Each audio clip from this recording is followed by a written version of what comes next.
Olá, amados, tudo bom? Vamos falar hoje sobre a eleição, sobre a predestinação, sobre você ser chamado por Deus. Logo de cara, eu quero falar para você que não tem por onde correr, não tem por onde você fugir. A Bíblia fala sobre a predestinação. Também quero frisar que não sou calvinista, também não sou arminiano. Nenhum e nenhum outro.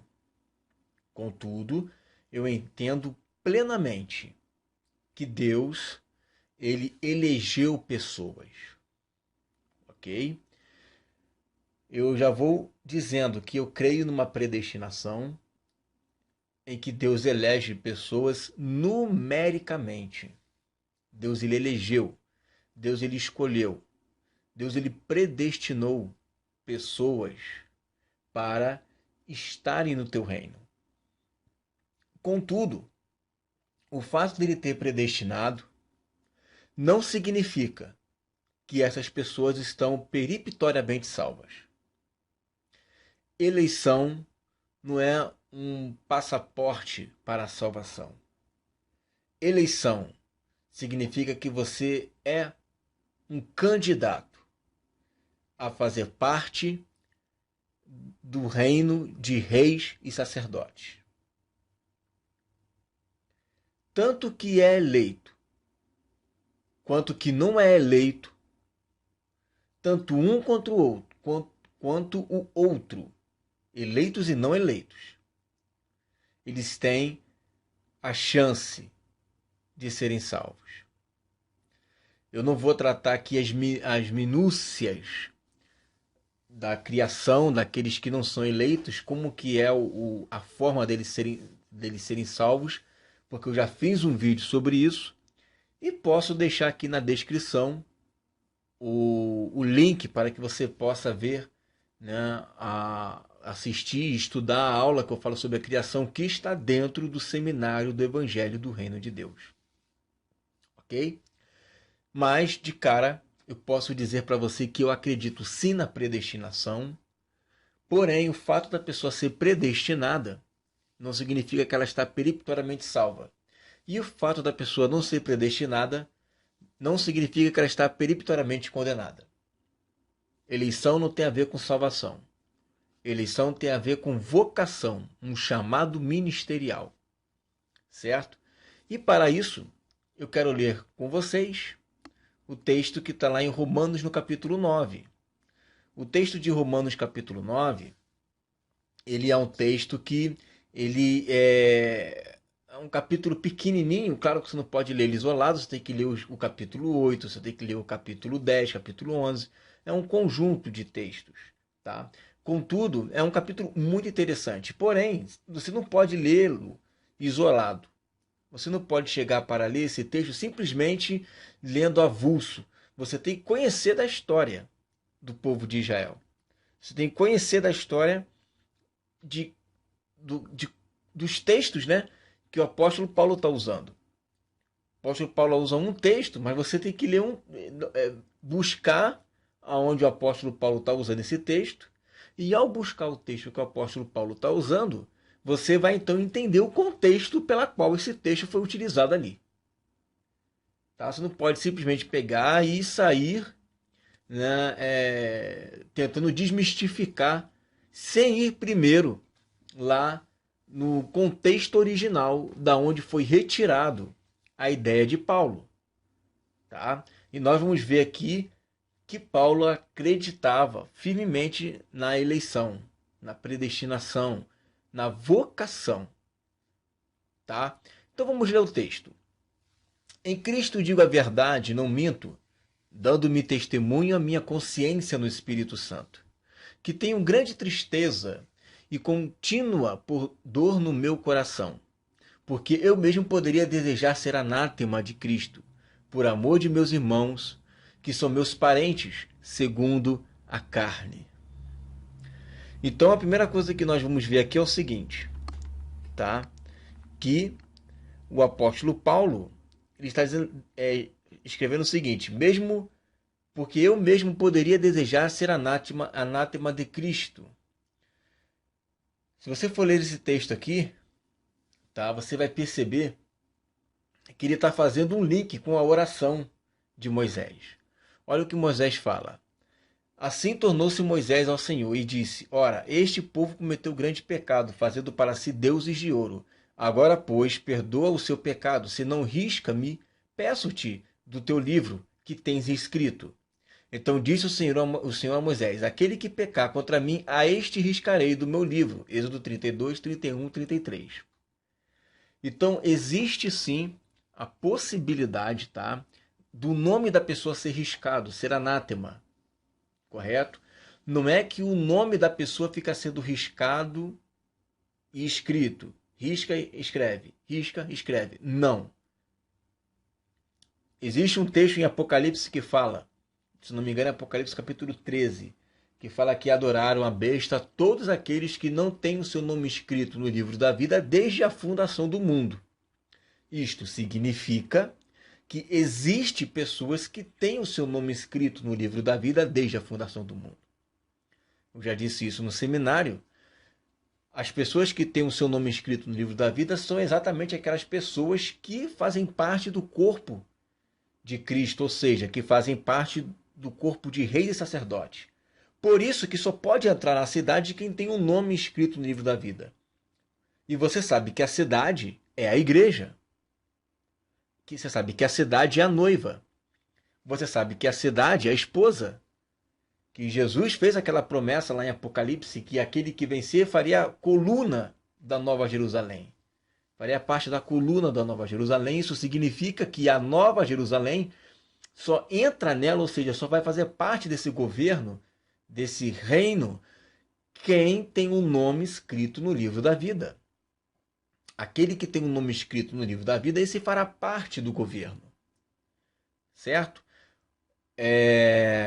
Alguns teólogos liberais e os próprios calvinistas, eles dizem que essa passagem aqui não está falando do livro da vida, está falando de um livro comum. É um livro comum qualquer, né? Que aí a pessoa vai lá e risca como se fosse um censo que havia na época. Só que não é o que tá, não é isso que está escrito aqui.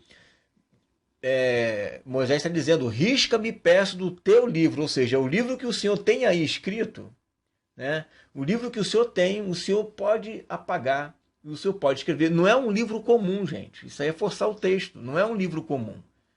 E os judeus, pela tradição oral, eles criam nessa questão do livro da vida. Eles criam nisso. Tanto criam que a partir do Novo Testamento isso é falado mais clarissimamente, e começando por Jesus, né? Então, a ideia da tradição oral, ela está ali não apenas numa tradição oral. Você está vendo ali escrito em Êxodo capítulo 32. Havia um livro ali, que era o livro dos vivos? Havia, não contesto isso. Contudo, não é um livro que um homem pode manusear e colocar o nome e tirar o nome. Não, é um livro que Deus é quem coloca e Deus é quem risca. E o texto aqui não está falando de livro da vida, dos vivos, quem está vivo e quem está morto, não, porque ele fala, ora, aquele que pecar. Ora, Moisés não pecava? Né? Então, ou seja, aquele que comete um pecado para a morte. Aquele que pecar contra mim, a este riscarei do meu livro. Então não é apenas um livro de senso comum, era um livro que Deus tinha um domínio, é um livro que era dele. Olha o que diz o texto. Acrescenta iniquidade à iniquidade deles, e não entre na tua justiça, sejam riscados do livro dos vivos, e não sejam inscritos com os justos.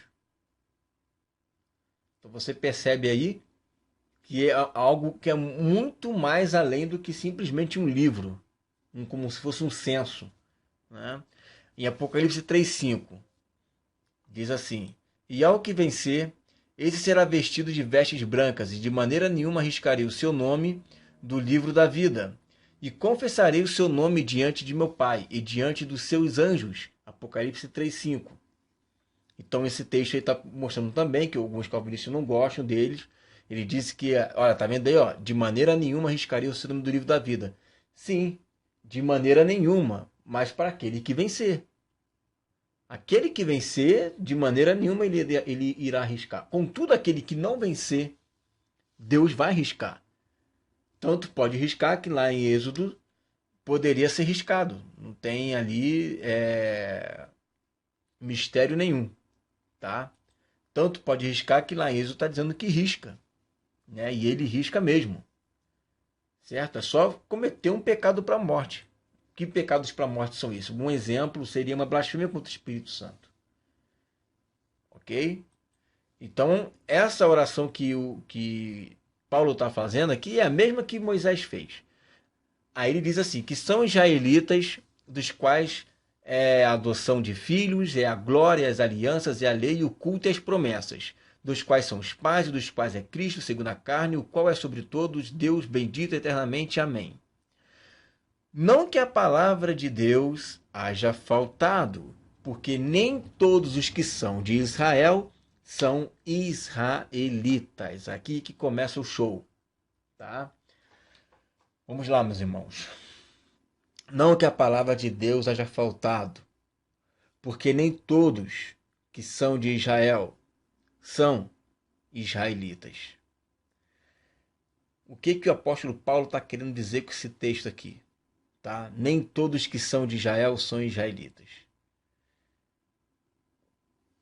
Ele está dizendo, olha, nem todos que fazem parte de Israel são eleitos. Não é porque eles nasceram na terra de Israel, têm um DNA de israelita, são judeus, significa que eles fazem parte do corpo de Cristo, significa que eles são eleitos. Negativo. Quem agora, no contexto da igreja, faz parte do Israel. Gálatas 6,16. E a todos quanto andarem conforme esta regra, paz e misericórdia sobre eles e sobre o Israel de Deus. Nós hoje somos o Israel de Deus. Nós somos hoje o judeu no coração. Romanos 2,29. Mas é judeu que é o que é no interior. E circuncisão que é do coração, no espírito, não na letra, cujo louvor não provém dos homens, mas de Deus. Romanos 2,29. Ou seja, mas é judeu o que o é no interior. Nós somos o Israel de Deus e nós somos judeus no interior. Nós somos judeus no interior. E por que Paulo fala isso? Simples. Se você for ver lá em Efésios, no capítulo 2, versículo 11 e 17, diz assim: portanto, lembrai-vos de que vós, no outro tempo, erais gentios na carne, chamados incircuncisão, pelos que na carne se chamam circuncisão, feita pela mão dos homens, que naquele tempo estavam sem Cristo, separados da comunidade de Israel, e estranhos às alianças da promessa, não tendo esperança e sem Deus no mundo. Mas agora, em Cristo Jesus, vós que antes estáveis longe, já pelo sangue de Cristo chegastes perto, porque ele é a nossa paz, o qual de ambos os povos, olha aí, ó, ambos os povos fez um, e derrubando a parede de separação que estava no meio, na sua carne desfez a inimizade, isto é, a lei dos mandamentos que consistia em ordenanças para criar em si mesmo dos dois um novo homem, fazendo a paz, e pela cruz reconciliar ambos com Deus em um corpo, matando com ela as inimizades, e vindo ele evangelizou a paz a vós que estáveis longe e aos que estavam perto. Então agora, nós que somos parte do corpo de Cristo, tá? Nós fazemos parte da comunidade de Israel. E isso Paulo vai explicar em Romanos capítulo 11. Que ele vai falar que nós fomos enxertados. Então, nem todos que são de Israel são israelitas. E isso Paulo vai explicar com muito mais clareza mais na frente. Ele vai dar um parecer muito melhor sobre isso mais na frente. Que ele vai dizer assim: não por serem descendência de Abraão, são todos filhos. Olha aí. Ele está ratificando o que ele falou lá atrás. Não por serem descendência de Abraão, são todos filhos. E por que não por serem descendência de Abraão, são todos filhos? Jeremias capítulo 33, versículo 25 e 26 diz assim: assim diz o Senhor, se a minha aliança com o dia e com a noite não permanecer, e eu não puser as ordenanças dos céus e da terra, também rejeitarei a descendência de Jacó e de Davi, meu servo, para que não tomem da sua descendência os que dominem sobre a descendência de Abraão, Isaque e Jacó, porque removerei o seu cativeiro e apiedar-me-ei deles. Então, Deus tem uma promessa de que ele vai tomar da descendência de Jacó e de Davi, o servo dele, para que não tome da descendência os que dominem sobre a descendência de Abraão. Isso se as alianças com o dia e com a noite não permanecerem, ele não puser as ordenanças dos céus e da terra.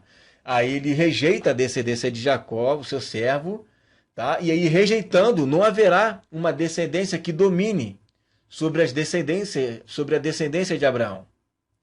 Certo? Mas uma vez que ele mantém a aliança com o dia, com a noite, e mantém as ordenanças dos céus e da terra, ele não rejeita a descendência de Jacó e de Davi, meu servo, para que tome da descendência e domine sobre a descendência de Abraão. O que ele está querendo dizer com isso? Que existe dois povos, um da carne e um do espírito. O do espírito vai dominar sobre a descendência de Abraão na carne. Então, não é que Deus escolheu um povo para ser condenado, ou melhor dizendo, não é que Deus deixou de eleger um povo para ser condenado. Deus deixou de eleger um povo para que ele venha a ser servo dominado por uma outra descendência que é espiritual. Isso você pode ver lá no princípio, no Éden, quando Deus ele fala para Adão e a Eva: sujeitem, não é? Vocês dominem sobre os peixes e sobre as aves do céu, sobre todo animal que rasteja sobre a terra, sobre os répteis e por aí vai, mas sobre a sua descendência, sobre os seus filhos, sujeitem. Sujeitar eles a quem? A Deus. Então ali você já começa a ver a estrutura do reino de Deus. Você já começa a perceber que na mente de Deus, Deus já tinha um plano elaborado para que houvesse um grupo de pessoas que reinasse sobre outras. Você também enxerga isso quando você olha lá sobre os 3 filhos de Noé, que sobre os 3 filhos de Noé, você vê Sem e Jafé, representando ali, né, os judeus, os gentios, se unindo em uma só casa, e os descendentes de Cã sendo servo dos dois. Isso é espiritual. Ainda que ali não significa na literalidade da letra, ou da genealogia, ou do DNA, porque não é assim que Deus age. Deus não age na literalidade do DNA.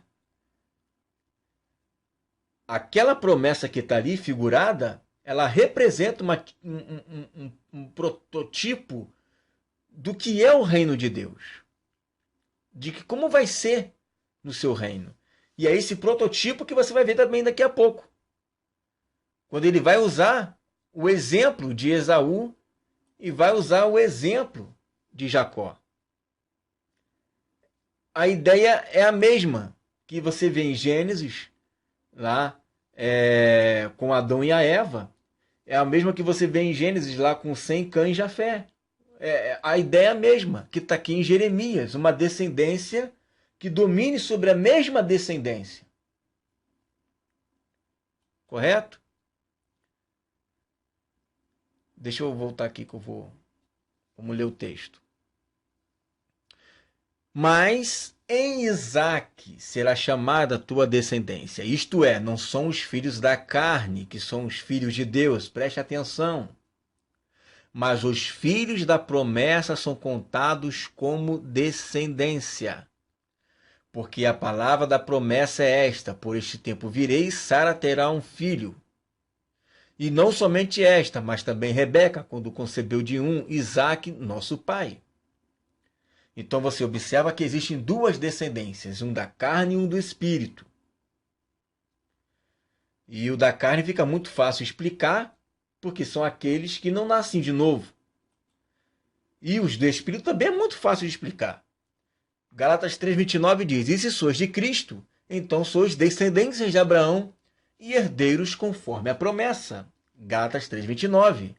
O que você não pode deixar de ter em mente é que ao mesmo tempo que você vê aí promessas que estão sendo feitos para a descendência de Abraão no Espírito, você não pode esquecer do que está lá em Gênesis, no capítulo 1, 2, que é para Adão e Eva sujeitar os seus filhos a Deus, né? Sujeitar a Deus, lógico.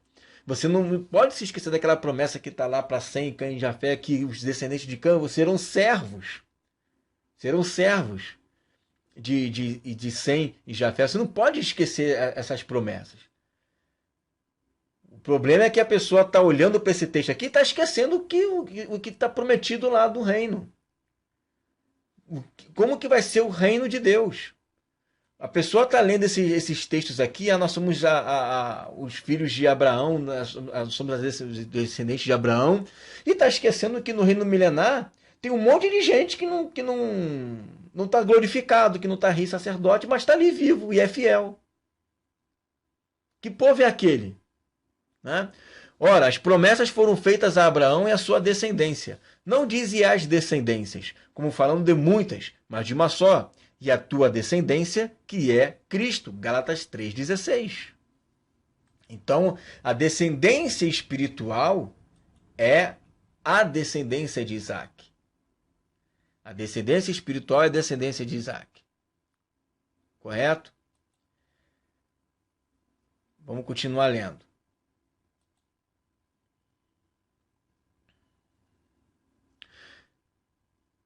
E não somente esta, mas também Rebeca, quando concebeu de Isaac, nosso pai.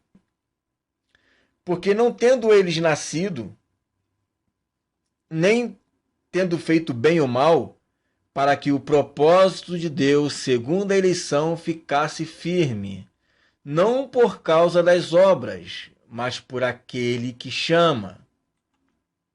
Agora aqui ele está falando de predestinação. Preste atenção no texto.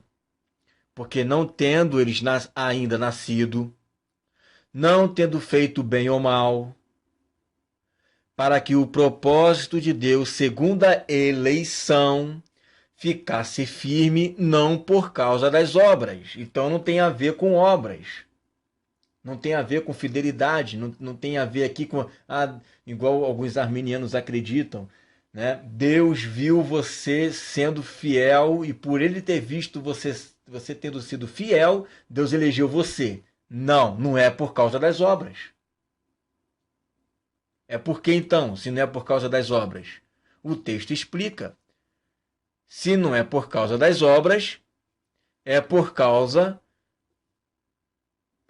conta daquele que chama. É só por causa disso. É por aquele que chama. É por causa de Deus. A pessoa não foi eleita por causa das suas obras, porque Deus olhou e viu nela um camarada bonzinho e fiel. Não. Ele foi eleito porque Deus quis. É por causa daquele que chama. Não foi por causa das obras. E eleição aqui não tem a ver com salvação. É isso que é o problema. Eleição aqui tem a ver com o chamado vocacional para reinar sobre outras pessoas. E que você pode jogar isso fora. Basta não ser fiel. Mas a predestinação existe. Nem todo mundo tem esse chamado. E você acha que isso é injusto? Claro que não. Você vai olhar no céu, você vai ver querubins, você vai ver serafins, você vai ver arcanjos, você vai ver 4 seres viventes, você vai ver rodas, você vai ver anjos, você vai ver potestades. Existe uma infinidade de hierarquia no céu. E nem por isso um fica assim, nem me fez querubim, nossa, me fez anjo, vai ficar aqui subindo e descendo toda hora. Não, pô. Negativo. Não existe esse sentimento. Aí Jesus fala que a sua vontade seja feita aqui na terra como é feita no céu. Ou seja, que esse mesmo reino hierárquico que está lá seja feito aqui na terra também. Para que a eleição ficasse firme, não por causa das obras, mas por aquele que chama. Então, não é uma questão de que Deus lá na eternidade passada viu você sendo fiel e ele foi e elegeu você. Não. Se for assim, seria por causa das obras. Paulo disse, não é não por causa das obras, mas por causa de Deus mesmo, é porque ele quis, é porque é ele que chamou. É ele que chamou. Isso aí tem a ver com Deus. Isso aí é uma coisa que foi Deus quem escolheu. Aí o texto diz assim, a continuação dele.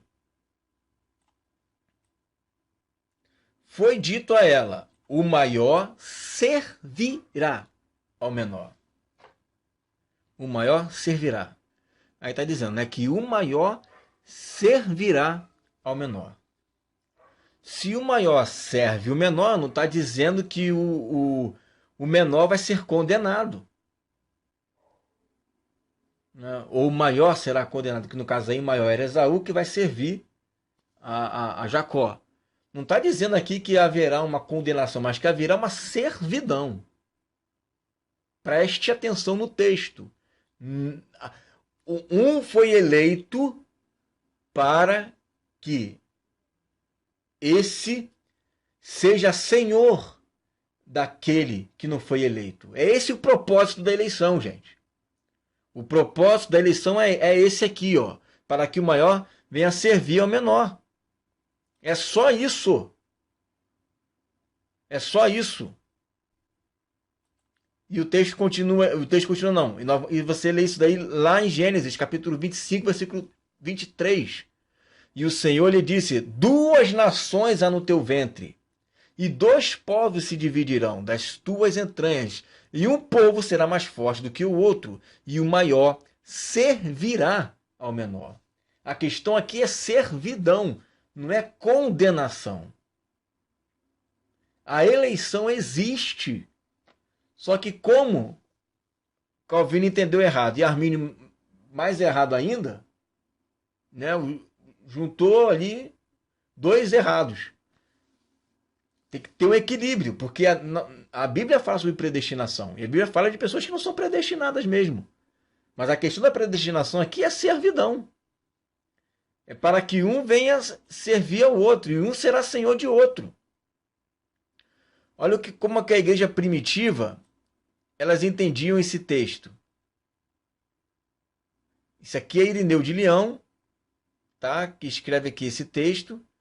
Irineu de Leão, no seu livro Contra as Heresias, no capítulo 5, ponto 33, né? Que é assim que está lá. E Irineu de Leão, ele foi discípulo de Policarpo. Quem foi Policarpo? Foi discípulo do apóstolo João. E olha como ele entendia esse texto da servidão. Que as nações te sirvam e os príncipes te mostrem diante de ti. Se o Senhor de teu irmão e que os filhos de teu pai se prostrem diante de ti, seja maldito quem te amaldiçoar e bendito quem te abençoar. Se essas palavras não se referem ao reino definitivo, encontrar-se-ão dificuldades e contradições consideráveis, justamente aquelas nas quais se encontram e se debatem os judeus. De fato, Jacó, durante a sua vida, não somente não viu as nações servi-lo, mas depois da bênção ele teve que partir para servir o tio Labão, o sírio, durante 20 anos. E não somente não se tornou o senhor do irmão, mas foi ele que se prostrou diante de Esaú, quando da Mesopotâmia voltou para o pai e lhe ofereceu muitos presentes. E como recebeu aqui a herança da abundância do trigo e do vinho, ele que, por causa da carestia que assolou a terra onde vivia, teve que emigrar para o Egito e submeter-se ao faraó, que então reinava no Egito? Ora, a bênção de que se falava, sem dúvida, se refere aos tempos do reino, em que reinarão os justos, depois de ter ressuscitado dos mortos, quando a criação libertada e renovada produzirá abundantemente toda espécie de alimentos pelo orvalho do céu e a fertilidade da terra. Ou seja, a igreja primitiva, a igreja do primeiro século, com certeza Policarpo ensinando isso para Irineu, porque Policarpo aprendeu direto do apóstolo João, eles entendiam que essa passagem que fala que esse povo que vai servir ao povo de Jacó, não aconteceu. Essa passagem não se cumpriu. Porque por conta de tudo isso aqui que Irineu falou. Então, quando é que essa passagem vai se cumprir? Nos dias do reino. Quando a igreja glorificada vai reinar sobre as nações. Então, esse texto aí de Romanos, não, até essa parte aí, não está falando ali de condenação. A condenação a gente vai ver daqui a pouco. Está falando ali de eleição para reinar sobre outros. 1 Pedro 1,2. Eleito segundo a presciência de Deus, Deus Pai, em santificação do Espírito, para a obediência e a aspersão do sangue de Jesus Cristo. Graça e paz vos sejam multiplicadas. Então nós temos aqui a ideia da presciência. O que é a presciência? Deus simplesmente conhece as coisas de antemão. Tá? E o que ele conheceu de antemão para nos eleger? Tá? Você observa que antes da eleição há o conhecimento. Deus ele conhece, depois ele elege. Romanos 8,29. Porque os que dantes conheceu, ou seja, conheceu na sua presciência, também os predestinou, os elegeu, os escolheu. Para quê? Para serem salvos? Não, para serem conformes à imagem de seu Filho, para uma vocação sacerdotal, para uma vocação ministerial, que eu posso perdê-la. E o texto continua, a fim de que ele seja o primogênito entre muitos irmãos, ou seja, uma família, uma descendência, o corpo de Cristo. Então, o conhecer aqui não significa que ele olhou, viu que eu fui fiel e aí me elegeu. Porque se for assim, então, meu querido, como que fica as pessoas que foram abortadas? Como que ficam as pessoas que têm problemas mentais? Porque elas não estão sendo justificadas. Né? E como é que ela vai ser rei e sacerdote se ela não foi nem justificada em vida? Né? Como que Deus viu nela fidelidade, se foi esse o argumento? Então não é isso. Tá? Mas não é isso mesmo. É uma questão de chamado. Deus chamou. Romanos está lá bem explícito. Não é por causa das obras. É por causa daquele que chama. Está lá explicitamente isso aí escrito. Tá?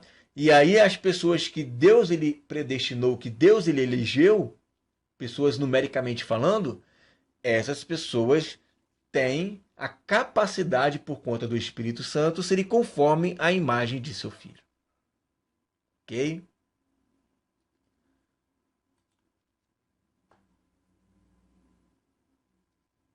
Vamos continuar aqui.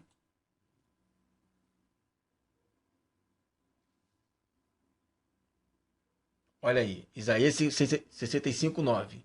E produzirei descendência a Jacó, e ajudar um herdeiro que possua os meus montes, e os meus eleitos herdarão a terra, e os meus servos habitarão ali. Alguns dizem que esses servos aqui têm a ver com a criação, que vai ser sujeita, né, à autoridade dos reis sacerdotes, e outros dizem que isso aqui seria uma replicagem do próprio texto, né? Os meus eleitos herdarão, os meus servos, os meus eleitos habitarão ali. De qualquer forma, quem herda a terra, quem é a descendência de Jacó, são os eleitos. Tá? Aqui, o contexto é esse. É a questão de herdar, de possuir os montes, de herdar a terra. Quem herda a terra? É a descendência de Jacó. A descendência de Jacó são os eleitos. É a igreja, é o corpo de Cristo. Aí ele vai começar a falar a respeito daqueles que se perdem. Tá? E como que é esse processo? Porque ele está dizendo, olha, o povo judeu, eles pertenciam eles à adoção, às promessas, à aliança. Mas espera aí, nem todos que são de Israel são israelitas. Tá? Nem todos que são de Israel são eleitos. Porque está escrito que o menor que o maior vai servir ao menor. Tá? Aí ele vai dizer, e tem mais um outro detalhe, que é aqueles que rejeitam mesmo ao Senhor. Tem a questão da eleição e tem a questão da rejeição. Ele vai dizer, como está escrito, amei a Jacó e odiei Esaú. Tá? Uma coisa é a eleição. Quando Deus elege, é para que alguém seja servo do outro. É para que alguém sirva o outro. Quando Deus odeia, não tem nada a ver com eleição. Quando Deus odeia, é uma outra coisa. Não é eleição. Vamos ver aqui o que acontece quando Deus ele odeia, né, aquela pessoa. Vamos ver lá em Malaquias 1, 2, 4. Eu sempre os amei, diz o Senhor, mas vocês me perguntam, de que maneira nos amastes? Não era Esaú irmão de Jacó, declara o Senhor. Todavia eu amei Jacó, mas rejeitei Esaú. Transformei suas montanhas em terra devastada e as terras de sua herança em morada de chacais do deserto. Embora Edom afirme, Edom aí Edom, Seir, né? Esaú é tudo a mesma coisa, tá? Embora Edom afirme, fomos esmagados, mas reconstruiremos as ruínas, assim diz o Senhor dos Exércitos. Podem construir, mas eu demolirei. Eles serão chamados terra perversa, e em outras traduções diz terra da impiedade. Povo contra quem o Senhor está irado para sempre. Esses edomitas, gente, eram pessoas ímpias. Eram ímpios. O motivo pelo qual Deus odiou eles é por causa da sua impiedade.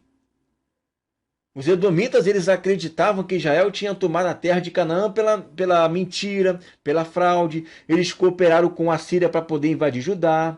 Quando os habitantes de Judá foram levados do exílio, eles reivindicaram a terra. Os edomitas se opuseram aos judeus quando eles voltaram do cativeiro. Esse pessoal é ímpio.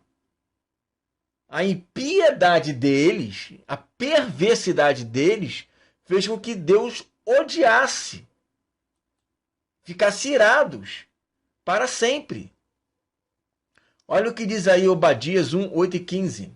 Porventura não acontecerá naquele dia, diz o Senhor, que farei perecer os sábios de Edom e o entendimento do monte de Esaú, e os teus poderosos, ó Temã, estarão atemorizados, para que do monte de Esaú seja cada um exterminado pela matança.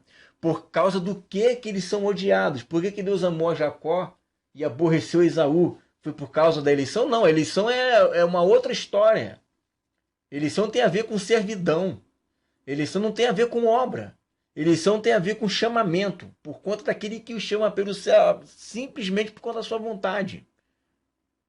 Eleição não tem nada a ver com odiar e com aborrecer. Não tem nada a ver uma coisa com a outra. Ele vai dizer, por causa da violência feita a teu irmão Jacó, cobrir-te-á confusão e será exterminado para sempre. Claro, já é um vaso preparado já para a ira, já é um vaso da ira preparado para a perdição. Esses aqui são vasos da ira. E que Deus falou, olha, por causa dos seus pecados, vocês serão exterminados para sempre. São vasos da ira, ou seja, são vasos pela qual Deus está irado para sempre. São vasos predestinados, aí no caso, para a perdição. Predestinados não, preparados. Melhor dizendo, preparados para a perdição.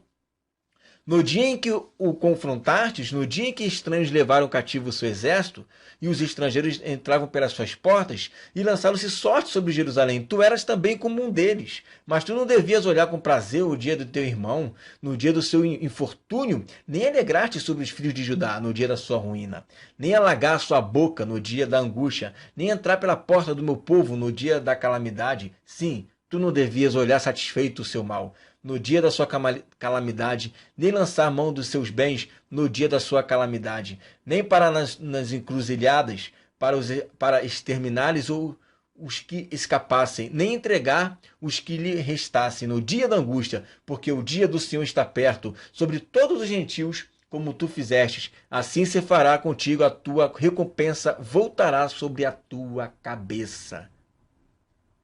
Está vendo aí o motivo pela qual Deus odiou eles? Não houve um ódio. Né? Deus não aborreceu a Esaú por conta... Porque você tem que ver o seguinte. O texto que o Paulo está usando para falar de servir ao maior, o maior serve o menor, ele está falando de nações, está falando de coisas que não aconteceram ainda. O texto que Paulo fala de condenação está pegando o texto de Malaquias, já aconteceu ali muita coisa. O texto que Paulo usa, que fala que o maior serve o menor, é o texto que está lá em Gênesis. Eles nem tinham nascido ainda. O texto que fala sobre que Deus amou a Jacó e aborreceu Esaú está em Malaquias, quando os descendentes de Esaú já tinham feito a bagunça que tinha que ter feito, já tinham praticado impiedade, perversidade e tudo mais. O texto de maior serviu ao menor não pode ser linkado com o de amei a Jacó e aborreci Esaú. Uma coisa é uma coisa, outra coisa é outra coisa. Um texto da parte de cima é eleição. Um texto da parte de baixo é condenação por causa da perversidade. Senão, se ele for condenar todos aqueles que não forem eleitos, quem é que vai servir ao menor? Quem vai servir o menor se não tiver quem servir? Ninguém vai servir o menor. A profecia não cumpre. Porque para servir ao menor, alguém tem que se sujeitar. Mas se só ficar só os eleitos, quem é que vai se sujeitar? Você não tinha parado a pensar nisso, né? Então vamos lá. Pois diz a Moisés: compadecer-me-ei de quem me compadecer, e terei misericórdia de quem eu tiver misericórdia. Só deixa aqui, acabei de esquecer de ler. Ó. Que diremos, pois? Que há injustiça da parte de Deus? De maneira nenhuma. Claro que não existe injustiça, pô. Deus ele elege as pessoas para que um seja senhor, outro seja servo. E no meio dessa lambança toda aí, né, pessoas são condenadas, né, pessoas elas são odiadas por causa da sua perversidade. Não há injustiça nenhuma da parte de Deus. Deus escolheu o povo de Israel e o povo de Israel ele rejeitou o Senhor. É isso que ele está dizendo. Deus elegeu o povo de Israel. E Deus elegeu numa esfera espiritual. E dessa esfera espiritual, você observa que o maior, ele serve o menor. E daí, você vê que, mediante a isso, existem aqueles que são condenados por causa da sua impiedade. Aí diz assim: pois diz a Moisés: compadecer-me-ei de quem me compadecer, e terei misericórdia de quem eu tiver misericórdia. Esse texto está lá em Êxodo capítulo 33, versículo 15 e 19. Então Moisés lhe declarou: se não fores conosco, não nos envieis. Como você saberá que eu e o teu povo podemos contar com o teu favor, se não nos acompanhares? Que mais poderá distinguir a mim e ao teu povo de todos os demais povos da face da terra? O Senhor disse a Moisés: farei o que me pede, porque tenho me agradado de você e o conheço pelo nome. Então disse Moisés: peço-te que me mostres a tua glória. E Deus respondeu: diante de você farei passar toda a minha bondade, e diante de você proclamarei o meu nome. O Senhor: terei misericórdia de quem eu quiser ter misericórdia, e terei compaixão de quem eu quiser ter compaixão. Se você for pegar aqui na história desse texto, você vai perceber que o povo de Israel, ele saiu do Egito, aí Moisés foi para o monte orar, aí ele demorou, o povo de Israel fez um bezerro de ouro, Deus ficou irado com eles, Deus disse que ia destruir eles. Aí Moisés se colocou ali como intercessor, se colocou na brecha. Moisés falou: não, Senhor, não faça tal coisa, né? Que o teu povo podemos contar com o teu favor. Se não nos acompanhares, que mais poderá distinguir a mim, ao teu povo, de todos os demais povos da face da terra? Aí ele vai e se coloca na brecha mais ainda: Senhor, se eu puder, tira meu nome do livro da vida, mas não risca eles. Aí o Senhor fala: olha, tá bom, Moisés, por causa da sua intercessão, né, eu vou dar uma chance para esse povo, mas preste atenção: eu terei misericórdia de quem eu quiser ter misericórdia, e terei compaixão de quem eu quiser ter compaixão. Isso não significa que Deus ele não deu chance para o povo, não é isso. Significa muito pelo contrário, que Deus deu muita chance. É isso que o texto está dizendo. Assim como deu muita chance para o povo de Israel, que é o contexto do que o apóstolo Paulo está falando. Que chances são essas? Olha só, em Isaías 48, versículo 8 e 11 diz assim: Tu nem as ouvistes, nem a conhecestes, nem tampouco há muito foi aberto o teu ouvido, porque eu sabia que procedestes muito perfidamente, e que eras chamado transgressor desde o ventre. Por amor do meu nome, retardo a minha ira, e por causa do meu louvor me contenho para contigo, para que eu não te extermine. Então, na verdade, quando está escrito que eu me compadecer de quem eu quiser me compadecer e terei misericórdia de quem eu quiser ter misericórdia, é isso que ele está dizendo para Moisés. Olha, chega um ponto em que não dá. Chega um ponto em que eu vou ter misericórdia de quem eu quiser ter. Que eu vou ter. Eu vou me compadecer de quem eu quiser me compadecer. Porque tem uma hora que não dá. Ele diz assim: Eis que te purificarei, mas não com uma prata. Proveite na fornalha da aflição, por amor de mim eu faço. Porque como seria profanado o meu nome, a minha glória não a darei a outra. Que foi isso que ele falou para Moisés, por causa do meu nome, Moisés. Do meu nome. 1 Tessalonicenses 2,16. E nos impedem de falar aos gentios para que sejam salvos, de modo que enchem sempre a medida de seus pecados. Mas a ira caiu sobre eles afinal. E aí o texto diz o seguinte: Tu, porém, irás em paz para teus pais, e boa velhice serás sepultado na quarta geração. Porém voltarão para cá, porque a medida da iniquidade dos amorreus não está ainda cheia. O que isso significa? Que chega a um ponto, tá, em que Deus olha e fala assim: essa já chegou na medida, agora não dá, não tem como. Esse foi o contexto lá de Êxodo capítulo 33, capítulo 32. O contexto foi esse.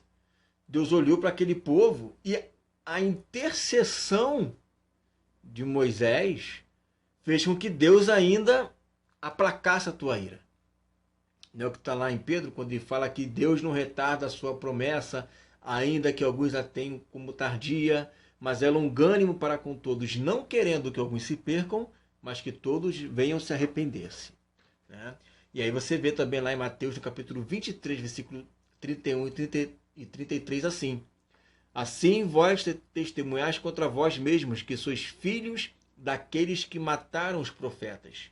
Enchei vós, pois, a medida de vossos pais. Serpentes, raça de víboras, como escapareis da condenação do Geena? Né? Então a pessoa enche aquela medida de pecado, ou seja, ela vai transbordando, até um ponto que fala: pronto, né? A partir daqui não tem mais como. E isso por quê? Por que acontece isso? Isso acaba fugindo da sua ação. Chega um ponto que isso foge da sua ação. Chega um ponto que não tem mais, você não tem mais o que fazer. Você pecou tanto, mais tanto, né, que não depende mais do que quer, nem do que corre, mas de Deus que se compadece. Já encheu tanta medida que agora não depende mais de ninguém. Não depende mais de você, não depende mais de mim, não depende mais de quem intercede. Depende dele agora. Vai depender dele decidir o que fazer. De tanto que a pessoa pecou. E observa que isso acontece. Ele vai usar um outro exemplo agora de Faraó. Olha só.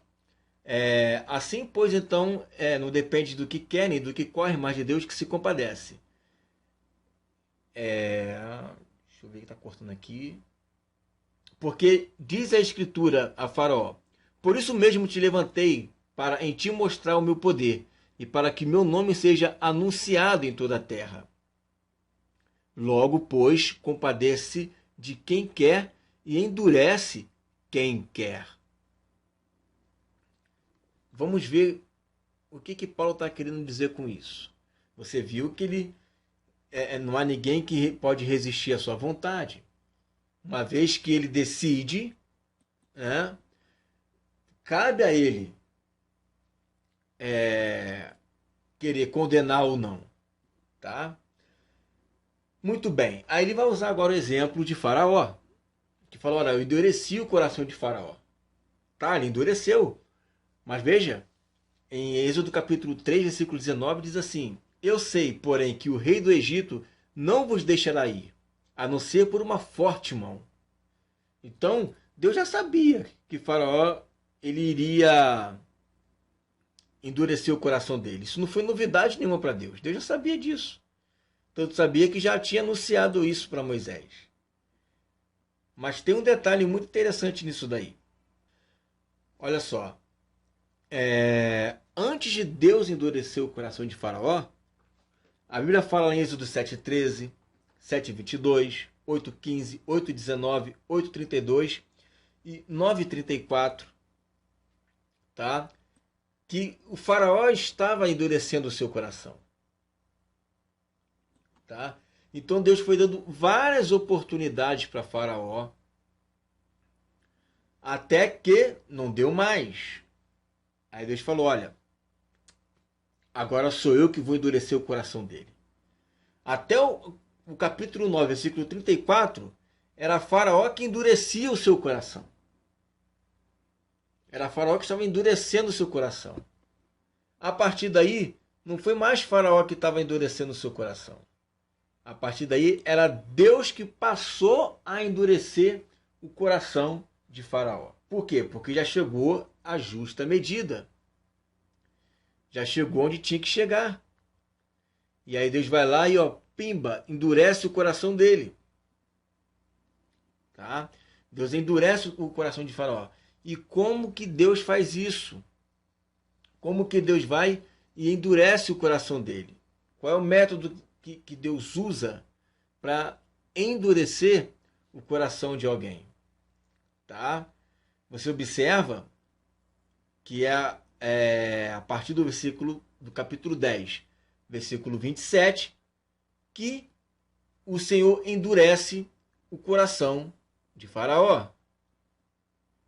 Deus ele passa a endurecer o coração de Faraó. E como que acontece isso? Lá em 2 Tessalonicenses, no capítulo 2, versículo 10 e 12, diz assim: E com todo o engano da injustiça para os que perecem, porque não receberam o amor da verdade para serem salvos. E por isso Deus lhes envia a operação do erro, para que creiam na mentira, para que sejam julgados todos os que não creram na verdade, antes tiveram prazer na injustiça. Então, o que Deus faz? Ele vê que aquela pessoa está amando a impiedade, está amando o pecado, está amando o erro. Deus vai e envia aquela pessoa a operação do erro. Deus permite que eles creem na mentira.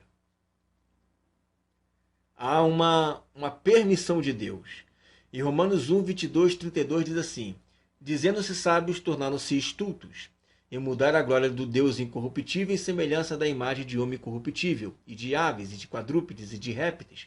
Por isso Deus os entregou nas concupiscências de seus corações, à imundícia, para serem os seus corpos desonrados entre si, pois trocaram a verdade de Deus pela mentira, e adoraram e serviram a criatura antes que ao Criador, que é bendito eternamente. Amém. Aí ele vai dizer, olha, pelo que Deus os entregou a paixões infames, porque até as suas mulheres mudaram o uso natural do que é contrário à natureza. Semelhantemente, também os varões, deixando o uso natural da mulher, se inflamaram em suas sensualidades uns para com os outros, varão com varão, cometendo torpeza e recebendo em si mesmos a devida recompensa do seu erro. E assim, como eles rejeitaram o conhecimento de Deus, Deus, por sua vez, os entregou a um sentimento depravado para fazerem coisas que não convêm, estando cheios de toda injustiça. Aí olha só, quando Deus ele entrega a operação do erro para que cria na mentira, quando Deus ele entrega as paixões infames, quando Deus ele entrega o sentimento depravado, é porque a pessoa já chegou nesse estágio aqui, ó, cheio de injustiça, malícia, cobiça, maldade, inveja, homicídio, contenda, dolo, malignidade, murmuradores, detratores, aborrecedores de Deus, injuriadores, soberbos, presunçosos, inventores de males, desobedientes aos pais, nécios, infiéis nos contratos, sem afeição natural, sem misericórdia. Os quais, conhecendo bem o decreto de Deus, que declara dignos de morte os que tais coisas praticam, não somente as fazem, mas também aprovam os que as praticam. Esaú estava dentro desse contexto. Faraó estava dentro desse contexto. E aí, Deus entregou Faraó às paixões infames. Isso endureceu o coração. Em 2 Crônicas, capítulo 18, versículo 19 e 22, diz: E o Senhor perguntou: Quem induzirá Acabe, rei de Israel, a subir para que caia em Ramote de Gileade? E um respondia de um modo e o outro de outro. Então saiu um espírito, apresentou-se diante do Senhor e disse: Eu o induzirei. Perguntou-lhe o Senhor: De que modo? E ele disse: Eu sairei e serei um espírito mentiroso na boca de todos os seus profetas. Ao que disse o Senhor: Tu o induzirás e prevalecerás. Sai e faze assim. Agora, pois, eis que o Senhor pôs um espírito mentiroso na boca destes teus profetas. O Senhor é quem falou mal a respeito de ti. Então, claro, pela permissão de Deus, o diabo vai lá e introduz um espírito mentiroso, que tem uma outra passagem que diz que foi Satanás que fez isso. Né? Satanás fazendo pela permissão de Deus. Correto? Então tem a conformidade nos textos. Então, Deus ele permite que um espírito de mentira entre na boca de um profeta e profetize mentiras, porque a pessoa já está inclinada a fazer isso. Ela não quer se arrepender. Ela não quer. Deus não encontra no coração dela um local de arrependimento. A oportunidade é dada.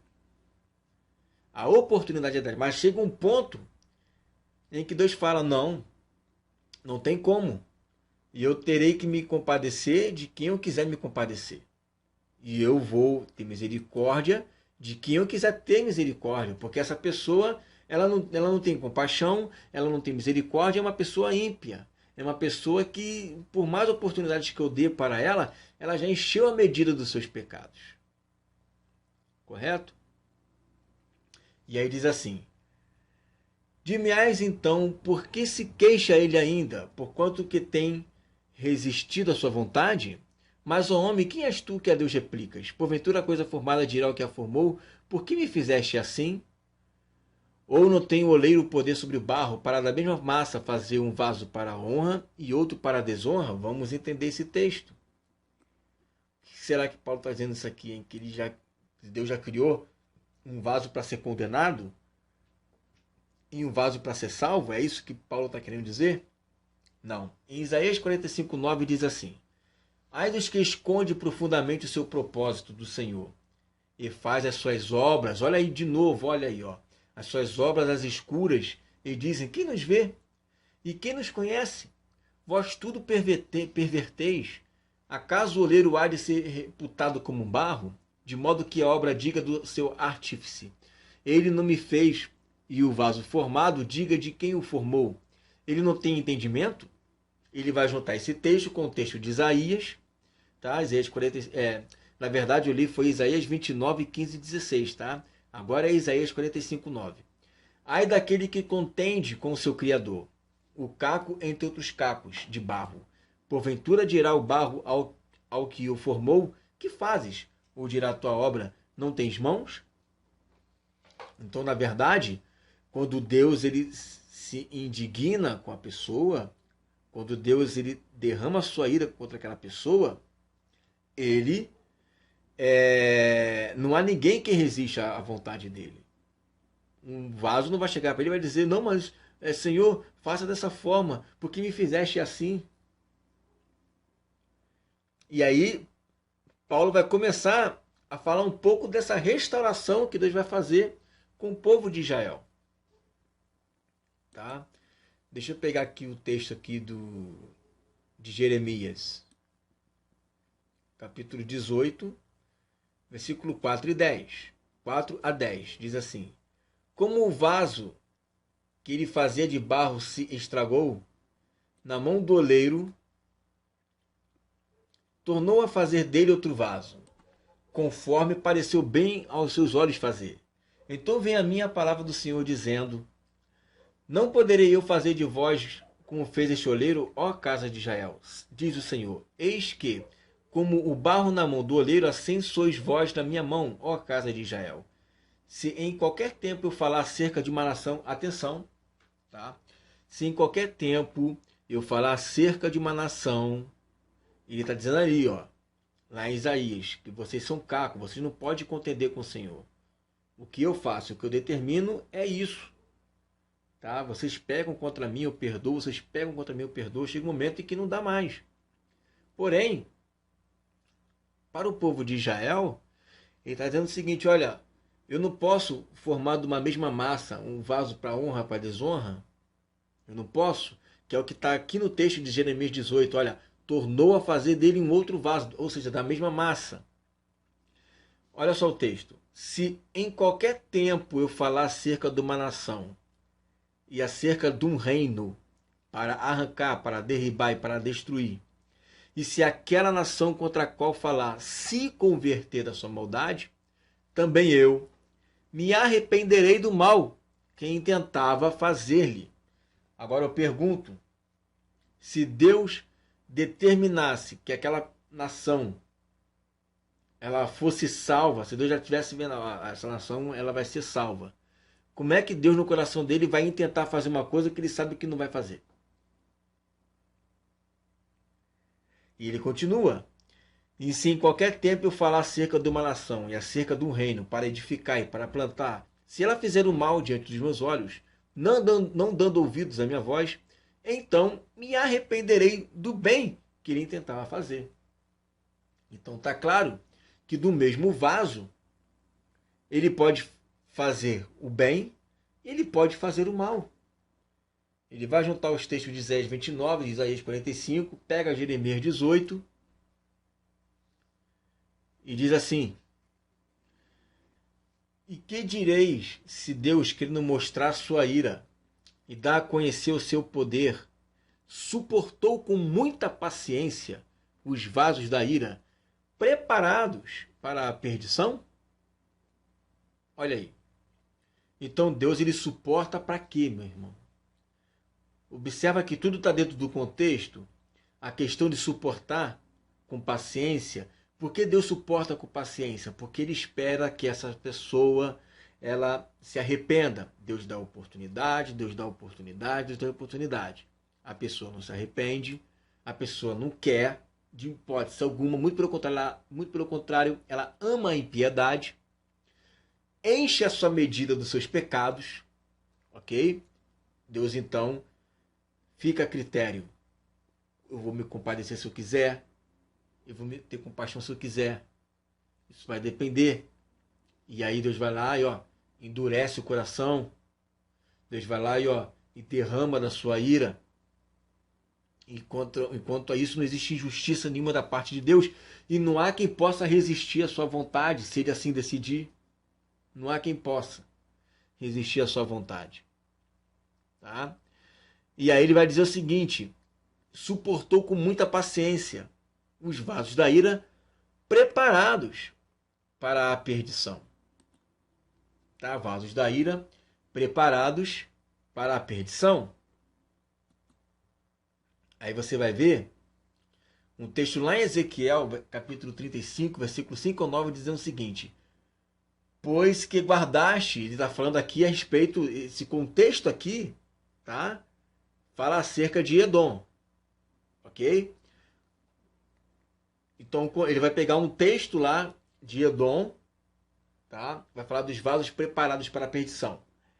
Pois que guardaste perpétua inimizade e entregaste os filhos de Israel ao poder da espada, no tempo da sua calamidade, no tempo do castigo final. Por isso vivo eu, diz o Senhor Deus, que te preparei para sangue, ou seja, eu te preparei para a morte. Vasos preparados para a perdição. Por quê? Porque vocês entregaram os filhos de Israel ao poder da espada, ao poder da morte, no tempo da sua calamidade. O sangue te perseguirá, visto que não aborrecestes o sangue, por isso o sangue te perseguirá. Farei do monte Seir, aí, Seir, né? Lembra que eu disse? Seir, Esaú, Edom, mesma coisa. Um espanto e uma desolação. e exterminarei dele o que por ele se passar. Vasos preparados para a perdição, para o extermínio, e o que por ele voltar, e encherei os seus montes dos mortos, nos teus outeiros e nos teus vales, em todas as tuas correntes d'água, cairão os mortos à espada, em desolações perpétuas. Te porei, e não serão habitadas as suas cidades. Então sabereis que eu sou o Senhor. Então você tem que pegar o contexto.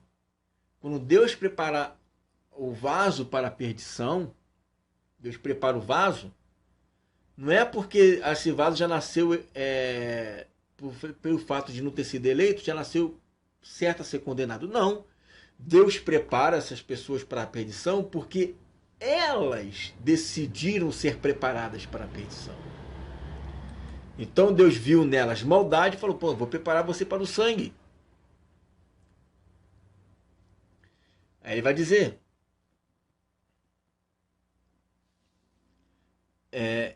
e que direi se Deus, querendo mostrar sua ira e dar a conhecer o seu poder, suportou com muita paciência os vasos da ira preparados para a perdição, para que também desse a conhecer as riquezas da sua glória nos vasos de misericórdia, que para a glória já dantes preparou. Aí quem lê esses dois textos pensa que Deus preparou alguém para a perdição e Deus preparou alguém para a glória. Só que não é isso. Deus prepara para a perdição aqueles que se deixaram levar preparados para isso. Ou seja, essas são pessoas que amaram tanta impiedade que Deus prepara ela para a perdição. São pessoas que amam tanto o pecado que Deus prepara ela para serem exterminadas. Em contraponto, existem pessoas que foram preparadas, de antemão para andar em boas obras, para a glória. Olha só o que diz Efésios 2:10. Efésios 2:3, entre os quais todos nós também andávamos nos desejos da nossa carne, fazendo a vontade da carne e dos pensamentos, e éramos, por natureza, filhos da ira. Nós éramos, por natureza, filhos da ira. Vasos da ira. Filhos da ira, vasos da ira.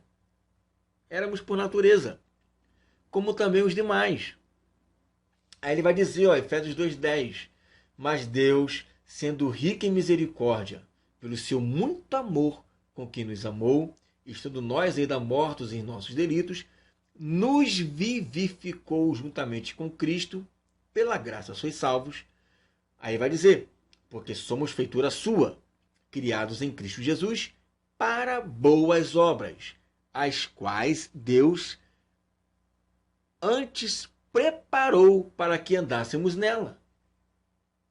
Então Deus ele preparou boas obras lá atrás para que nós viéssemos a andar nelas. Deus preparou essas boas obras para nós. Por isso que diz, para a glória já dantes preparou vasos de misericórdia, para a glória já dantes preparou. Ele era filho da ira. Ele era um filho que estava, pela sua própria natureza, caracterizado como filho da ira. Porém, Deus o vivificou. Os quais somos nós, a quem também chamou, não só dentre os judeus, mas também dentre os gentios. Aí é uma pergunta, dentre os gentios. Como também diz em Oséias, chamarei meu povo ao que não era meu povo, e a amada ao que não era amada. E sucederá que no lugar em que lhes foi dito, vós não sois meu povo, aí serão chamados filhos do Altíssimo. Então ele vai retomar aquele discurso de que, em breve, o povo de Israel será restaurado de novo. Deus vai restaurar esse povo. Aí ele usa o texto de Oséias. Ora, depois de haver desmamado a Lo-Ruama, ou seja, a desfavorecida, concebeu e deu à luz um filho. E o Senhor disse, põe o nome de Lo-Ami, ou seja, não meu povo, porque vós não sois meu povo, nem sou eu o vosso Deus. Todavia, o número dos filhos de Israel será como a areia do mar, que não se pode ser medida nem contada. E no lugar onde se lhes dizia, vós não sois meu povo, se lhes dirá, vós sois os filhos do Deus vivo. E os filhos de Judá e os filhos de Israel, juntos, se congregarão e constituirão sobre si uma só cabeça. ou seja, judeus e gentios. Vai chegar um tempo em que o Senhor vai levantar um remanescente de Israel, um remanescente eleito, e vai fazer uma unidade com os gentios. Mesmo que esse povo tenha endurecido o coração, que esse é o contexto que Paulo vai dizer lá em Romanos capítulo 11. Mesmo que Deus tenha endurecido o coração deles por causa da sua maldade e iniquidade, vai chegar um tempo em que Deus ele vai se voltar para esse povo e constituirão sobre si uma só cabeça, Judá e Efraim, judeus e gentios, casa de Israel, casa de Judá, reino do sul, reino do norte, e subirão da terra, pois grande será o dia de Israel. Então você percebe que nesse texto de Romanos, Paulo fala de eleição, ou seja, um povo que vai reinar, e Paulo fala que esse povo que vai reinar, antes de reinar, precisa que Deus ele restaure, né, essa uma só cabeça, para que o maior venha servir o menor. Ele vai contar a história do porquê que o povo de Israel eles ficaram endurecidos por causa da sua rebeldia. Contudo, grande será o dia de Israel. Tá? Também Isaías exclama acerca de Israel: ainda que o número dos filhos de Israel seja como a areia do mar, o remanescente é que será salvo. Olha aí, Isaías 10, 21, 22. Os restantes se converterão ao Deus forte, sim, os restantes de Jacó. Porque ainda que o teu povo, ó Israel, seja como a areia do mar, só um remanescente dele se converterá. Quem é que vai se converter? Os restantes de Jacó. Quem é Jacó? Jacó é descendência espiritual. Lembra-se de Jeremias, que está escrito lá que a descendência de Jacó vai dominar sobre a descendência de Abraão, Isaac e Jacó? Então, ainda que seja como a areia do mar essa descendência, somente os remanescentes, somente os eleitos, somente a descendência espiritual é que será salva. Salva, aí no caso, claro, né? Está se referindo aí a herdar o reino. Porque haverá muitos, né, que entrarão no reino milenar. Tá? E que não serão glorificados. Correto? Porque ele completará a obra e abrevia-la em justiça, porque o Senhor fará breve a obra sobre a terra. E como antes disse Isaías, se o Senhor dos Exércitos não nos deixar descendência, teríamos nos tornado como Sodoma e teríamos sido feito como Gomorra. Que diremos, pois? Que os gentios que não buscavam a justiça alcançaram a justiça? Sim, mas a justiça que é pela fé. Mas Israel, que buscava a lei da justiça, não chegou à lei da justiça. Por quê? Porque não foi pela fé. Como que pelas obras da lei, pois tropeçaram na pedra de tropeço. Como está escrito, eis que eu ponho em si uma pedra de tropeço e uma rocha de escândalo. E todo aquele que crê nela não será confundido. Em suma, o que esse texto está querendo dizer é o seguinte: Deus, tá? Ele escolheu o povo de Israel. Deus escolheu o povo de Israel. Só que o povo de Israel, desses que ele escolheu, nem todos são israelitas. Existe um grupo eleito. Correto? Esse grupo eleito é o que vai ser senhor do maior. Afinal, o maior servirá ao menor. Contudo, Deus ele endureceu o povo de Israel. Deus ele endureceu. E assim como ele endureceu Faraó, o coração de Faraó, por causa dos seus pecados, rejeitou muito do povo de Esaú, por causa dos seus pecados, tá?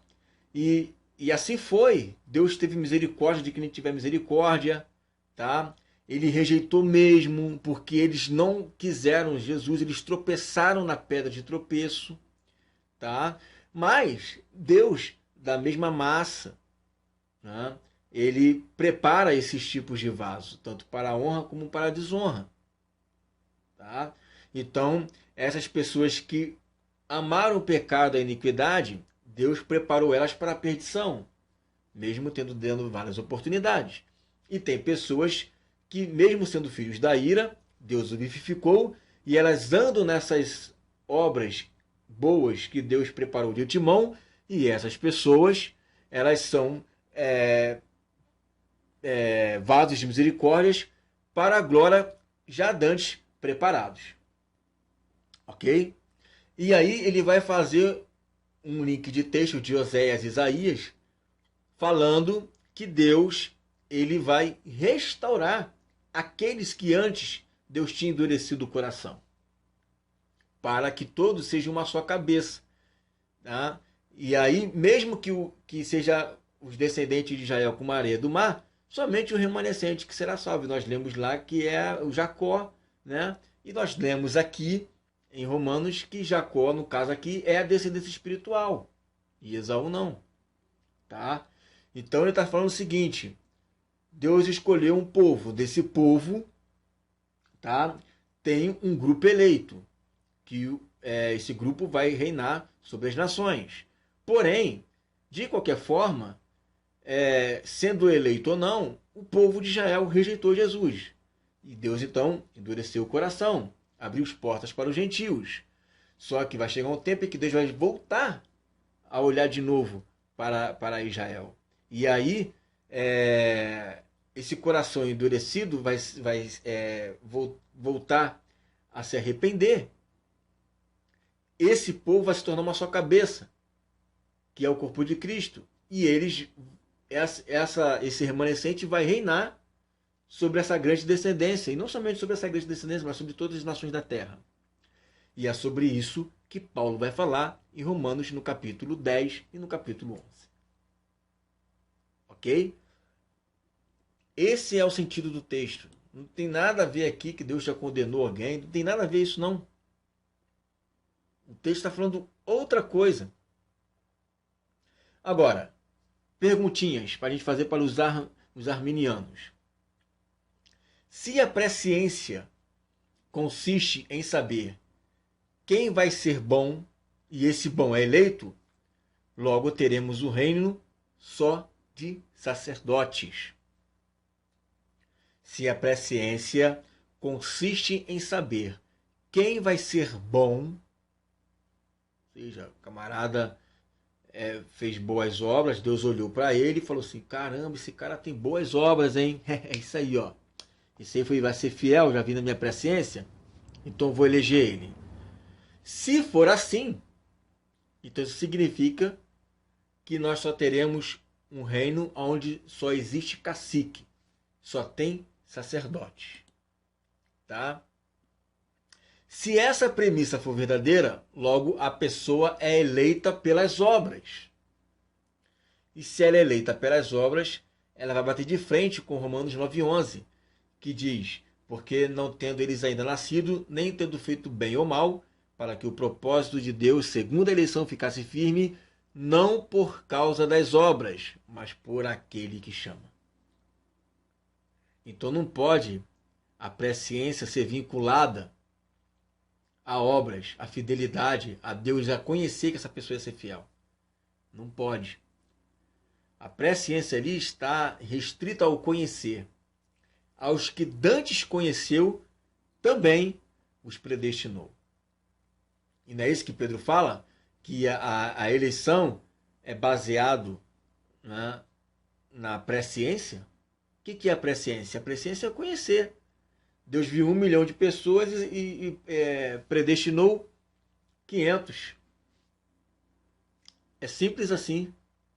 E aí, ao predestinar, ao conhecer na sua presciência, ele foi e predestinou ela. Essa predestinação não é baseada em obras, mas simplesmente por aquele que chama. Segundo, se a presciência consiste em saber quem vai ser bom, e esse bom é eleito, significa que esses não perdem a salvação. Aí já é mais complicado. que passa a ser tipo um calvinista disfarçado, tá? Porque se todas as pessoas que foram eleitas é porque Deus já viu que essa pessoa já ia ser salva, isso significa que essa pessoa não perde a salvação. É o que ele está querendo dizer. Por quê? Por que não perde a salvação? Porque Deus já viu que essa pessoa ia ser fiel. Né? Só que o texto diz, né, que se eu fui eleito, eu fui chamado e justificado. Ok? Eu fui chamado e fui justificado. Eu recebi o Espírito Santo. Eu fui coberto pelo sangue de Jesus. Eu tive meus pecados perdoados. Eu fui justificado. E o que se implica? Implica em muita coisa. Olha o que implica. Vamos lá. Vamos dizer o que implica. Porque os que dantes conheceu, também os predestinou, para serem conformes à imagem de seu filho, a fim de que ele seja o primogênito entre muitos irmãos. E aos que predestinou, a esses chamou. Uns dizem que chamou a existência, outros dizem que chamou no sentido para uma vocação. E aos que chamou, a esses também justificou. E aos que justificou, por último, glorificou. Ou seja, quem é predestinado, segundo a visão, né? Deus elege quem ele já viu que ia ser fiel. Quem é predestinado, automaticamente será glorificado. Não é isso? Quem é predestinado será glorificado. Ok? É isso que nós vamos ver aqui. Só que tem um detalhe muito importante. Não existe ninguém que tenha sido justificado e se desvie. Pronto. Se essa aqui for uma verdade, se eu fui eleito por conta da minha fidelidade ao Senhor, e aí eu já faço parte desse plano, que é ser justificado e por fim glorificado, não existe a possibilidade de eu me desviar. Ah, mas você pode se desviar, você pode receber o Espírito. Não, não posso receber o Espírito e me desviar. Porque se eu for justificado, eu tenho que ser glorificado. Não é isso que está dizendo? Deus só elege, não é isso que está dizendo? Deus só elege quem é fiel. Quem não é fiel, Deus não elege. Se quem não é fiel, Deus não elege, então automaticamente todos os que foram eleitos têm que ser glorificados. Ou seja, quais são os exemplos de pessoas que receberam o Espírito Santo e se desviaram? Então essa explicação também cai por terra. Não existe ninguém que tenha sido justificado e se desvie, porque se ele se elegeu antes da fundação do mundo pela sua fidelidade, logo só é justificado aquele que nunca vai se afastar. Então não existe desviado. Por que Paulo estava com medo de falar aquele que está de pé, cuide para que não caia, que ele fala que ele tem que fazer alguma coisa para ver se consegue chegar à ressurreição? Não tem que tinha que falar isso. Ele já tinha o Espírito Santo, eu tenho o Espírito Santo, eu sou justificado. Então, certamente eu vou chegar à glorificação. É isso que Paulo tinha que falar. Porque se é isso, se eu sou eleito, porque Deus já viu que eu sou fiel, então não tem que existir nenhum tipo de exemplo na Bíblia de pessoas que se desviam. Simples assim. E nós vemos. Aí você fala, mas ele não era eleito. Mas como que não? Não foi justificado? Né? E aí nós temos uma terceira objeção. Se a presciência consiste em saber quem vai ser bom, e esse bom é eleito, por que esse não está glorificado no reino milenar? Não é? Se a pessoa ela foi eleita, e essa que foi eleita, ela foi justificada, e ela foi glorificada, então significa que existe um eleito que está fora do casamento. que está fora do corpo de Cristo, que está lá no reino milenar perdido, não sei fazendo o quê. Tem um eleito lá. Porque Deus viu que é ser fiel. Você percebe que não se encaixa essa explicação? Dizer também que se você for fiel, você vai fazer a igreja como se fosse um corpo eleito. Se você for fiel, você vai para o corpo eleito. Se você não for fiel, você não vai para o corpo eleito. Não adianta. No reino milenar, chegou no reino eterno, todas essas explicações ela caem por terra. Essa explicação é muito legal aqui, enquanto a gente está aqui. Porque você não vê o governo. Você vê um corpo de Cristo e você vê aquelas pessoas que estão ali. Mas no reino milenar você já vê um governo. Então todas essas explicações que os calvinistas dão, que os arminianos dão, elas caem por terra. Porque você vê ali pessoas que são boas, pessoas que vão ser fiéis, pessoas que estão ali, que estão amando o Senhor no reino milenar, mas não são glorificadas. Fazem parte do reino. Aí você tem que prestar atenção naquelas profecias de Gênesis, de Adão e Eva, de Sem, Cã e Jafé. Tem que prestar atenção nisso daí. Está perdendo o foco. Não pode perder o foco. Apocalipse 2, 26, 28. Aquele que vencer e fizer a minha vontade até o fim, darei autoridade sobre as nações. Olha isso. E ele as governará com cetro de ferro. Isso não está linkado com Adão e Eva? Isso não está linkado com Sem, Cã e Jafé? Isso não está linkado com Isaac e Esaú, o maior servirá ao menor? Não está linkado, irmãos? Olha a eleição aí. Jeremias que fala que a descendência vai dominar sobre a mesma descendência. Olha aí. Ele as governará com cetro de ferro e as despedaçará, a um vaso de barro. Eu lhes darei a mesma autoridade que recebi a autoridade do meu pai, também lhe darei a estrela da manhã. Aí a pessoa me chega e fala, não, só é eleito aquele que foi fiel. Não, a eleição não é isso. A eleição é Deus te elegeu. Agora você tem que confirmar a sua eleição. A eleição ela é antes da justificação. A eleição ela é antes de Deus derramar o seu Espírito. Então você não é eleito porque você foi fiel porque recebeu o Espírito. Você é eleito porque Deus simplesmente te chamou. Não é pelas obras. Não é pelas obras, é pela graça. Ele foi lá e te elegeu. E você tem que confirmar o seu chamado. Se você não confirmar, você pode simplesmente ser condenado. Lembra-se da parábola das 10 virgens. Você vê ali 5 noivas prudentes, noiva é a igreja, e 5 noivas imprudentes, noiva é a igreja. Ambas tinham azeite, só que uma tinha pouco, outra tinha muito. Azeite é Espírito Santo. E elas estavam ali para preparar o caminho do Senhor, o ministério profético.